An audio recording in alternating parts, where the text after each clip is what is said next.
Barbie Imperial spotted ulit kasama pa si Kai. Muling naging laman ng usap-usapan sa social media ang kapamilya actor na si Richard Gutierrez at ang aktres na si Barbie Imperial matapos muling mamataan na magkasama, at ngayon ay may kasama pa silang espesyal na bisita, ang bunsong anak ni Richard na si Kai.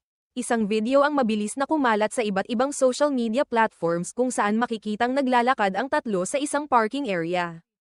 Agad itong naging viral dahil sa tila closeness ng anak ni Richard kay Barbie. Sa nasabing video, makikita kung paano maingat na inaasikaso ni Barbie ang bata, hawak niya ito habang naglalakad at tila maalaga ang kilos.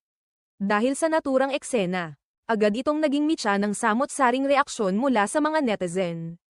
May mga natuwa sa tila pagiging motherly figure ni Barbie kay Kai, pero marami rin ang hindi natuwa sa naturang tagpo.